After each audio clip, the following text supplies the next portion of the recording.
Hi hi hi hi hello welcome to our channel smart life Shri. ముందుగా మీ అందరికీ మార్గశిర గురువారపు శుభాకాంక్షలండి. మార్గశిర గురువారాన్ని మార్గశిర లక్ష్మీవారం అని కూడా పిలుస్తూ ఉంటారు. సాక్షాత్తు లక్ష్మీదేవి స్వయంగా మార్గశిర మాసంలో పూజ, అదేవిధంగా అసలు ఆడవాళ్ళు చేయకూడని పనులు ఏంటి అనేవి స్వయంగా చెప్పిన కొన్ని మాటల్ని ఈ వీడియోలోనే తెలుసుకుందాం. అదేవిధంగా ప్రతిరోజులాగే మన కృష్ణయ్య బృందావనంలో ఎన్ని పూలు పూసాయి మార్గశిర మాసంలో, మొదటి లక్ష్మీవారం కదండి, అమ్మవారికి చేసే పూజలో ఎన్ని పూలు మా గార్డెన్లో పూసాయి అనేది చూడ్డానికైతే వచ్చాను. చీకటి కదండి, ఎప్పటిలాగే ఎక్కడెక్కడ ఉన్నాయో కనిపించలేదు ఫస్ట్ అయితే. కాకపోతే కొద్దిగా ఇలాగా వెతగ్గా అయితే కొన్ని పువ్వులు కనిపించాయి. పేరుకి కొన్ని అని చెప్పాను, కానీ మీకు వీడియోలో చూపిస్తానండి ఎన్ని పువ్వులు అనేవి వచ్చాయో.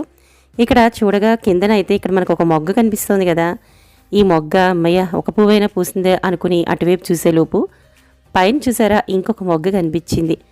అమ్మయ్య భలే ఉంది, ఈరోజు మనకి పువ్వులు అనుకునే లోపు ఆ పైన కూడా చూడండి అక్కడైతే ఒక మొగ్గ కనిపిస్తోంది కదా. మొగ్గ అంటే ఆల్మోస్ట్ ఇవి పువ్వు వెలుతురు వచ్చాక విచ్చిపోతాయండి, మీకు తెలిసిన విషయమే కదా. ఇంకా పక్కన కనబడుతుంది అయితే రేపటికైతే పూస్తుంది. ఇక్కడికి మనకి మూడు పువ్వులు అనేవి పూసాయి. అమ్మయ్య పూజ కోసం అయితే మనం వెతుక్కోక్కర్లేదు అనుకునే లోపు ఇక్కడ చూడండి ఈ విధంగా మాకు మొగ్గలన్నీ కూడా భలే కనిపిస్తూ ఉంటే చాలా ఆనందంగా. ఏదైనా ఒక పర్వదినమైన పండగైనా మనకి ఎన్ని పువ్వులు బయట కొనుక్కోండి, ఇంట్లో మనకి పువ్వులు ఒక్కటి పూసినా కూడా ఆ పువ్వు పెట్టి పూజ చేసుకుంటే చాలా సంతోషం కదా. ఇంక ఇక్కడ చూపిస్తుంది ఆల్మోస్ట్ 2 పువ్వులు ఇటువైపు ఈ కుండీలో నేను చూపించేశాను కదండి లాస్ట్ టైం. ఇప్పుడు ఇక్కడ రెడీగా అయితే ఒక మొగ్గు ఉంది, ఇది రేపటికైతే విచ్చుకుంటుందండి. హాయ్ అండి, వచ్చేసాను, స్నానం అది అయిపోయింది. ఇంకా పిల్లలకి లంచ్ బాక్సులు, అదేవిధంగా పనిలో అయితే హడావిడి ఉంది. ఈరోజు అమ్మ వాళ్ళ ఇంటికి అయితే వెళ్తున్నానండి, అందుకని పిల్లలకైతే లంచ్ బాక్స్ అనేది కట్టేసి అమ్మ వాళ్ళ ఇంటికి అయితే వెళ్తున్నాను. ఇంకా చూడండి ఒక్కసారి డోర్ అనేది ఓపెన్ చేసి చూద్దాం. చీకటిగానే ఉంటుందండి, కానీ టైం మాత్రం ఏం తక్కువ అవ్వలేదు, 6 అయితే దాటిపోయింది. కాబట్టి నా హడావిడి పని అంటే పనిలో హడావిడి కొద్దిగా పరిగెట్టిన చాలా రిలాక్స్గా పిల్లలకి 7:30 అయ్యేసరికి మాత్రం లంచ్ బాక్స్ అనేది నేను ప్రిపేర్ చేసి ఇచ్చిస్తా. ఇంకా కుక్కర్ పెట్టేశాను, పాలు కాచేసాను. ఇంకా ఈరోజు చూపిస్తున్న ఈ వంటలు అయితే అంతకుముందు నేను డీటెయిల్గా చూపించిన నా వ్లాగ్లో వంటలేనండి. అంటే నేను జీరా అనేది ఈ చలికాలంలో ఎక్కువగా వేసి చేస్తాను కదా, ఆ దొండకాయ జీరా కూర, అదేవిధంగా పక్కనైతే చుక్క కూరతో పులుసు అనేది పెట్టేశాను. ఇంకా చీకట్లో చూసాం కదండి పువ్వులు, మనం అవి విచ్చుకున్నాయేమో అని చెప్పి ఇలాగా వచ్చానండి. అదిగో ఇందాక చూపించాను కదా, అవి కొద్దిగా అయితే అదే ప్లేస్లో చూసారా విచ్చుకున్నాయి, 1 2, అదేవిధంగా ఇందాక కిందన ఒకటి చూపించాను, ఇది 3 మయ్య అని చెప్పి పువ్వులు కోసే లోపు ఇంకొక వైపు చూడండి వెనకాతలకైతే దాక్కుని ఉంది, ఇది 4 అండి. భలే ఉన్నాయి కదా అనుకోని ఇందాక మనకి 3 అయితే కనిపించాయి. ఇదిగోండి ఈ లోపు ఇక్కడ మావారు కూడా పువ్వులు మాకు అటు సైడ్ ఇంకొక అదేనండి మన తులసి బృందావనం అని చెప్పి అనుకున్నాం కదా, అటువైపు కూడా పూసిన పువ్వుల్ని కోసుకొచ్చారు. ఇంకేముంది ఇక్కడ 2 అంటే 4 మందార పువ్వులు అనేవి పూసాయి. ఇవి నాకు కొద్దిగా అందట్లేదండి, వంచితే కానీ పైకి అయితే వెళ్ళిపోయింది. ఇక్కడ 4 చక్కటి మందార ఎర్ర పువ్వులు అయితే ఇలాగా కోసాను. ఈ 4తో పాటు ఇందాక చెప్పాను కదండి ఆ పువ్వులు. ఇంకా ఇటువైపు చూస్తూ ఉంటే ఇక్కడ అనుకోని కంటపడిందండి, ఇదిగోండి తెల్ల పువ్వు, అదేంటి తెల్ల మందారం. ఇది మీకు తెలుసు కదా, బాగా వెలుతురు వస్తే కానీ అంటే ఆల్మోస్ట్ 8 9 అయితే కానీ విచ్చుకోదు. ఇంకా పక్కనే చూడండి ఇంకొక మందారం అండి, భలే అయితే ఉంది కదా గమ్మత్తుగా. ఇన్ని పువ్వులు ఇంట్లో పూయడం అనేది చాలా అంటే నాకైతే ఆశ్చర్యం, అంటే చాలా ఆనందమే ఎక్కువ అని చెప్పాలి. ఏదో 1 2 పూలు రోజు పూస్తాయి, కానీ ఇన్ని పూలు, అందులోనూ లక్ష్మీవారం మార్గశిర మాసంలో మొదటి వారం నాకు అమ్మవారి పూజ కోసమైతే ఇంట్లో అందున ఎన్ని పూలు పూయడం అనేది నాకైతే చాలా ఆనందంగా అనిపించిందండి. నా ఈ ఆనందాన్ని ప్రతిసారి మీతో అయితే షేర్ చేసుకుంటూ ఉంటాను కదా. ఇంకా ఇందులో ఒక పువ్వు అయితే తీసి అప్పటికప్పుడు అమ్మవారికి అయితే ఇలా పెట్టేస్తూ ఉంటాను. కాబట్టి ఇలాగా చక్కటి పువ్వుని ఇలాగైతే అమ్మవారి ముందు పెట్టేశాను. ఇంకొక ఇంటిలో పూసిన ఈ పువ్వుని కూడా కృష్ణయ్య ముందు అయితే పెట్టి ఇంకా నా దీపారాధన పూజ అన్నీ కూడా అయితే కంప్లీట్ అయితే చేసేసుకున్నానండి. ప్రతిసారి మీతో చెప్తూ ఉంటాను, నేను పోసే కొద్దిపాటి నీళ్ళకి నాకు చాలా చక్కగా అయితే మా గార్డెన్లో పువ్వులు అనేవి 1 2 నా మనస్ఫూర్తి, నా సంతృప్తి కోసమైతే రోజుకు పువ్వు అనేది పూస్తుంది కదా. ఇంక ఇందాక చూపించాను కదండి, ఒక హాఫ్ అన్ అవర్ తర్వాత అయితే వచ్చాను. ఇదిగోండి వెలుతురు వచ్చిన తర్వాత కొద్దిగా ఈ తెల్ల పువ్వు అనేది లేటుగా అయితే పూస్తుంది. ఇందాక చూపించిన ఆ మొగ్గ కూడా విచ్చుకుంది. ఇక ఇందాక ఎర్ర పువ్వు పెట్టేశాను కాబట్టి అమ్మవారికి, పక్కన ఉన్న మన కన్నయ్యకైతే ఈ విధంగా ఇంట్లో పూసిన తెల్ల పువ్వుని అయితే స్వామివారి ముందు పెట్టానండి. ఎంత అందంగా ఉంది. నాకైతే చాలాసేపు అంటే నేను కొద్దిపాటి సేపు అయినా అలా కృష్ణయ్యని చూస్తూ ఉండడం నాకు ఇష్టమండి. అందులోనూ నా స్వహస్తాలతో నేను కోసి తెచ్చిన పువ్వుని ఆ స్వామికి ఇలా పెట్టుకుని కొద్దిసేపైనా నేను అలాగ చూసుకుంటూ ఉంటానండి మా ఇంట్లో ఉండి కృష్ణయ్య విగ్రహాన్ని. ఎంత అందంగా ఉంది కదా. ఇంకా ఈరోజు మార్గశిర మాసం మొదటి లక్షం వారం అని చెప్పుకున్నాం. దానిలో కొద్దిగా అమ్మవారి స్వయంగా చెప్పిన కొన్ని మాటలు, అందులోనూ మనం లక్ష్మీ వారం నాడు చేయకూడని పనులు కొన్ని ఉన్నాయి. వాటిని అయితే ఒకసారి చూద్దామండి. మార్గశిర మాసంలో ప్రతి గురువారం లక్ష్మీదేవికి ప్రీతికరం. గురువారం గృహాన్ని గోమయంతో అలికి లక్ష్మీ పాదములు ముగ్గులుగా పెట్టి లక్ష్మీదేవిని పూజించటం వల్ల కలిగే ఫలాలని నారదునికి పరాశర మహర్షి ఈ విధంగా చెప్పాడు. పూలు గంధము ధూపదీపాలతో అమ్మని పూజించి పాలు అన్నము పిండి వంటలు కూరలతో నైవేద్యం సమర్పించి ఆపే ప్రసాదాన్ని పదురుగురికి ఇవ్వడం వల్ల శ్రీలక్ష్మి కటాక్షం సిద్ధిస్తుందని, అలాగే రాత్రిపూట పెరుగన్నం తింటే గృహంలో ధనం తరిగిపోతుందని, అదేవిధంగా చేయకూడని కొన్ని పనులనేవి ఒకసారి చూద్దామండి. గురువారం నూనెతో వంటలను చేయకూడదు.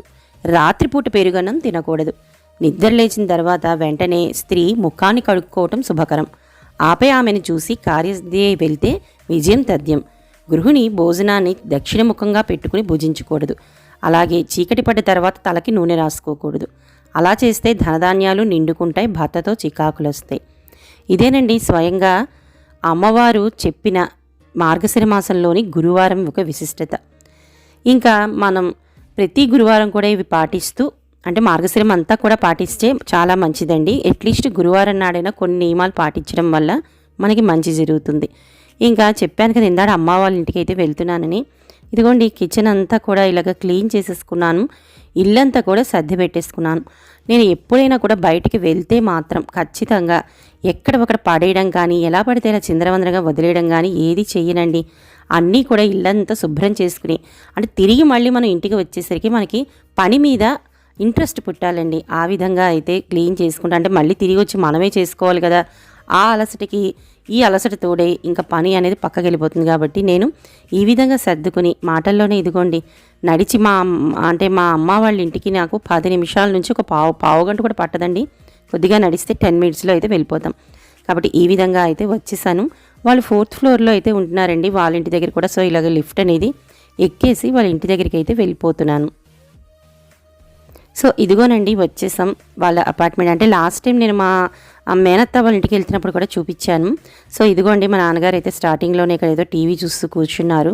ఏదో ఒక అంటే ఇలా కొన్ని ధర్మ సందేహాలని ఇవన్నీ వస్తూ ఉంటాయి కదా టీవీలో, వాటిని చూస్తూ ఉన్నారు. సో నేను ఇట్లాగా లోపలికి అయితే వచ్చానండి. మా నాన్నగారికి ఒక 4 months బ్యాక్ కొద్దిగా చిన్న హిప్ సర్జరీ అనేది జరిగింది. అంటే ఒక చిన్న యాక్సిడెంట్, 2 బైక్స్ గుద్దుకోవడం వల్ల మధ్యలో ఇలాగ పడిపోయారు అని ఒక ఇక్కడ చూపిస్తున్న ఈ థంబ్నెయిల్లో అయితే చూపించానండి. ఆయనకి 4 months అయితే కంప్లీట్ అయిపోయింది. ఇప్పుడు బాగానే ఇదిగో వాకర్తో అయితే బాగానే నడిచేస్తున్నారు. ఇప్పుడు వితౌట్ వాకర్ కూడా బాగానే వెళ్ళిపోతున్నారండి. బాగానే అప్పుడప్పుడు ఇంట్లో ఏదైనా కొద్దిగా సపోర్ట్గా అయితే తీసుకుని నడుస్తుంటారు. ఇంకా అమ్మ ఇంటికి వచ్చేసరికి ఇదిగో ఇక్కడ చూపిస్తున్నాను కదా, ఇదేంటో మీ అందరికీ తెలిసే ఉంటుందండి. పనస పొట్టు మనం మార్కెట్లో అది కూడా చాలా హెల్దీగా మనకి ఈ కూర అనేది తినడం, పూర్వకాలం కూర అయినా కూడా పనసపొట్టు అనేది చాలా బాగుంటుంది, మంచిది కూడా అండి. అంటే ఇప్పుడు దొరికే దొండకాయ బెండకాయ ఫ్రైల కన్నా పూర్వకాలంలో ఎక్కువగా ఇలాంటి ఉడకబెట్టిన కూరలే ఎక్కువగా వాడేవారటండి. అందుకే వీళ్ళు ఎక్కువగా వీళ్ళ ఇంటికి నేను ఎప్పుడు వస్తున్నానన్నా కందా బచ్చలు కానీ లేదంటే ఇలాగా పొడి కూరలు ఏవైనా కూడా అమ్మ చేస్తూ ఉంటుంది. సో ఈరోజు పనసపొట్టు కూరని తను చేస్తూ ఉంటే నేను ఇక్కడ షూట్ చేశానండి. ఆ పచ్చి పనసపొట్టుని మనం మార్కెట్ నుంచి తెచ్చుకున్న తర్వాత 2-3 సార్లు బాగా శుభ్రం చేసేసుకుని మనం కుక్కర్లో ఉడకబెట్టేటప్పుడు కొద్దిగా ఉప్పు పసుపు అదేవిధంగా కొన్ని పచ్చిమిరపకాయలు కారానికి సరిపడా కుక్కర్లో పెట్టి మనం విజిల్స్ వచ్చి ఉడికిన తర్వాత ఆఫ్ చేసేసుకుని ఈ విధంగా హోల్స్ ఉన్న బౌల్లో వేసుకున్నాం అనుకోండి, వాటర్ అంతా కూడా కిందకి దిగిపోతుంది. కొద్దిగా వేడిగా అయితే ఉందండి, ఇట్టే చల్లారిపోతుంది. అసలు చలికాలం కదా, బయట చల్లగా ఉందండి. సో దాన్ని ఇలాగా వదిలేసి ఈలోపు భలే సర్దుకుంది కదండి. చక్కగా మనం వెతుక్కోవాల్సిన అవసరం లేకుండా మొత్తం పోపు సామాన్లు అన్నీ కూడా ఈ పక్కన పెట్టేసుకుందండి. ఇదిగో కొద్దిగా ఆవాలు, పచ్చిశనగపప్పు, అదేవిధంగా మినప్పప్పు, కొద్దిగా మనం ఇందాక పచ్చిమిర్చి వేసాం కాబట్టి కారానికి తగ్గ ఎండుమిరపకాయ, కరివేపాకు ఇక్కడ చూపిస్తున్న ఈ మాత్రం సరిపోతుందండి. చిన్న గోలిక్కాయ సైజ్ అంతా చింతపండుని అయితే ఇలా నానబెట్టుకుని నాకైతే భలే నచ్చిందండి. ఇంకా ఈ ఆవాలంటారా, ఆల్రెడీ పోపులో ఆవాలు వేసాం కదా, ఇదేంటి అనుకుంటారా, పైన ఆవ అయితే పెడతారు. ఈ కూరకి ఆవ పెడితేనే సూపర్ టేస్టీగా అయితే ఉంటుందండి. సో ఆవాలు అనేవి ఎలా నూరి పెట్టింది అనేది కూడా ఇప్పుడు చూపిస్తాను. ఇక ఇక్కడ పూర్తిగా అయితే చల్లారిపోయిందండి, మన మాటల్లో చల్లారిపోయింది. దీన్ని ఆ వాటర్ అనేది కొద్దిగా పిండి పక్కన బౌల్లో అయితే వేసేస్తున్నాం.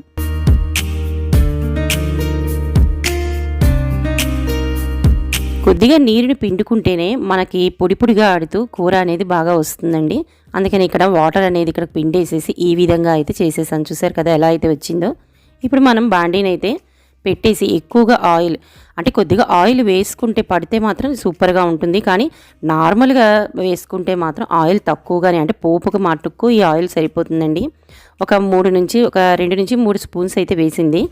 ఇంకా ఈ బాండీలో నూనె కాగిన తర్వాత ఇందాక మనం పోపు సామాన్లు వేసుకున్నాం కదా, అవన్నీ కూడా అదేనండి, మినప్పప్పు, శనగపప్పు, అదేవిధంగా ఆవాలు, ఎండుమిర్చి, ఇవన్నీ కూడా ఫ్రై అయ్యే వరకు కూడా మనకి పోపు తడిసేంత వరకే చూసారా ఆయిల్ పట్టింది. సో అందులో వేగిన తర్వాత ఆఖరిలో ఎండుమిర్చిని కూడా వేసుకుని మనం ఫ్రై చేసుకోవాలి. పోపు మాడకుండా మాత్రం హై సిమ్ము కాకుండా కొద్దిగా మీడియంలో అయితే పెట్టుకుని చూసుకుని ఫ్రై చేసుకుంటే ఈ కూరకి సాటి ఇంకోటి అయితే ఉండదండి. బాగుంది కదా. ఇక ఇందాకడ మనం కరివేపాకు అనేది పెట్టుకున్నాం కదా, రెడీగా క్లీన్ చేసుకుని ఆ కరివేపాకును కూడా ఇక్కడ వేసేసుకున్నాం. ఇంకా దీని తర్వాత ఇందాకడ మనం చింతపండు అనేది పెట్టుకున్నాం కదండి, పక్కన నానబెట్టుకుని ఆ నానబెట్టుకున్న చింతపండుని గుజ్జు, అంటే ఆ రసాన్ని పిండి, పిప్పితో కాకుండా ఆ రసాన్ని మాత్రం ఈ పోపులో అయితే వేసుకున్నాం. అది కూడా చూసుకుని సరిపడా మాత్రం వేసుకుంటే కూరకి మనకి ఉజ్జాయింపుగా అని తెలుస్తుంది కదా. అంటే మనం నానబెట్టుకున్నదని మనం ముందే తెలిసిపోతుంది. ఆ కూరకి తగ్గట్టుగా చింతపండు పులుసుని అయితే ఇక్కడ పోసి ఫైనల్గా అయితే ఇందాక ఉడకపెట్టి పిండుకున్న పనస పొట్టు అనేది ఉంది కదండి, మీకు పనస పొట్టు ఐడియా ఉంటుంది. మనకి పనసకాయలు అవి మనకి అమ్ముతూ ఉంటారు కదా, దాంట్లో వచ్చే తొనలను తీసేసిన తర్వాత పైన ఉండే ముళ్ళు లాంటి ఆ తొక్క అంతా తీసేసి అదంతా కూడా లోపల ఉన్న ఎల్లో పార్ట్ అంతా కూడా చక్కగా, అది కూడా ఇది లేతగా ఉందండి. ఇప్పుడు నేను ఇక్కడ తెచ్చిన ఈ కూర అయితే చాలా లేతగా ఉంది. లేతగా ఉంటేనే మీకు టేస్టీగా అయితే ఉంటుంది. దాన్ని ఇలా కట్ చేసి మనకి మార్కెట్లో అమ్ముతూ ఉంటారు. సో ఇప్పుడు చూడండి చక్కగా ఇంకా కొద్దిగా ఉప్పు అనేది తక్కువైందండి. ఆ ఉప్పును కూడా ఇక్కడ యాడ్ చేసి దాన్ని అయితే సిమ్లో పెట్టి ఇక్కడికైతే వచ్చాం. పూర్వకాలంలో ఏ పచ్చళ్ళు చేసినా ఏం చేసినా కూడా రోట్లో చేస్తేనే మనకి సూపర్ టేస్టీ అంటారు. అందులోనూ కొద్దిగా ఆవాలు, అదేవిధంగా కొద్దిగా ఎండుమిర్చిని ఇదిగోండి మా మదర్ చక్కగా ఇలాగ దంచేస్తున్నారు. అమ్మ ఇలాగా ఎప్పటి నుంచో, అంటే వాళ్ళకి ఇప్పుడు మిక్సీ కూడా ఉన్నాయండి, గ్రైండర్లు మిక్సీలు ఉన్నా కూడా అప్పుడప్పుడు కొన్ని వంటలు మనకి ఇలా చేస్తేనే టేస్టీగా ఉంటాయి. అందులోనూ ఈ కొద్దిగా ఆవా అనేది మనకి మిక్సీ జార్లో పట్టదు కాబట్టి అని చెప్పాను కదా, అమ్మ వాళ్ళకి ఇదే అలవాటు, ఇదే ఇష్టం కూడా. అందుకని దాంట్లో అయితే కొద్దిగా వాటర్ వేసుకుంటూ, మా చిన్నప్పుడైతే మేము దంచుతూ ఉంటూ అమ్మకి ఇలా అడ్డం పడిపోయేవాళ్ళం అండి. మా చిన్నతనం నాకు గుర్తుంది. సో ఈ విధంగా చక్కగా అప్పుడప్పుడు, అంటే మరీ ఎక్కువగా వాటర్ కాకుండా అది మనకి మునిగి కొద్దిగా నూరేంత వరకు ఆవని వాటర్ పోసుకుంటూ అయితే ఇలాగ ఆవ అనేది నూరుకోవాలి.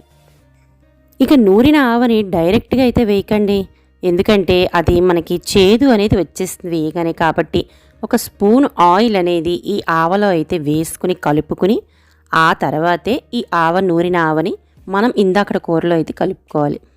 చూసారు కదా, ఆల్మోస్ట్ అయితే చల్లారింది కూర కూడా. అలా అని మరీ వేడిగా ఉండే కూర మీద కూడా మీరు ఆవ వేసినా, అంతేనండి ఇప్పుడు నూరుకున్న ఆవ పొడి వేసినా మనకి చేదు అనేది వచ్చేస్తుంది. అందువల్ల మనం ఎందుకంటే ఇలాంటి కూరలను మాత్రం కొద్దిగా చల్లారిన తర్వాత, అదేవిధంగా ఇందాక ఆవ అనేది ఎలా నూరేలే అనేది కూడా చెప్పాను కదా, అలా కొద్దిగా ఆయిల్ మిక్స్ చేసుకున్న తర్వాత మాత్రమే మనం ఇలాంటి కూరలు అనేవి చేసుకోవాలి. ఇదిగోండి ఇక్కడ ఇంకా ఈ పనసపొట్టు కూర అనేది రెడీ అయితే అయిపోయింది. కంచంలో కూడా పెట్టేసింది వేడివేడి అన్నంలో. పక్కన మనకి కొబ్బరికాయ పచ్చడి కూడా చేసి అయితే ఇచ్చిందండి. ఇంకా నాకు ఎన్ని ఐటమ్స్ ఉన్నా ఈ కూర ఉంటే చాలు. ఇలాంటి కూరల్ని ఎస్పెషల్లీ తినడానికి మాత్రం అమ్మ వాళ్ళ ఇంటికి అయితే వస్తాను. ఎందుకంటే నాకు మార్నింగ్ బాక్సుల్లోకి చేయడానికి ఇలాంటి కూరలు అనేవి బాగుండవు. అది కూడా మా పిల్లలు అలవాటు లేక ఇవన్నీ కూడా తినరు కాబట్టి నేనైతే ఈ కూరని లాగించేస్తూ ఉన్నానండి. మీరు కూడా ఎప్పుడైనా కూడా ఈ కూరని ట్రై చేయండి. అదేవిధంగా చేసిన తర్వాత మీకు ఎలా వచ్చిందనేది కామెంట్ సెక్షన్ రూపంలో తెలియజేయండి. ఈ రోజుకి ఇదేనండి వ్లాగు. మీ అందరికీ కూడా అమ్మ చేతి వంట గుర్తొచ్చే ఉంటుందని అనుకుంటున్నాను. ఏమంటారు? మరి మీకు నచ్చిందా? నచ్చితే మాత్రం ప్లీజ్ లైక్ చేయండి. లైక్ చేయడం మర్చిపోతున్నారు. అదేవిధంగా కొత్తగా చూస్తున్న వాళ్ళు మాత్రం సబ్స్క్రైబ్ చేసుకోండి. ఆ పక్కనే ఉన్న బెల్ ఐకాన్ని క్లిక్ చేస్తే నేను పెట్టే నోటిఫికేషన్ వస్తుంది. సో మళ్ళీ రేపు మంచి వీడియోతో కలుసుకుందాం. బాయ్ అండి. మరి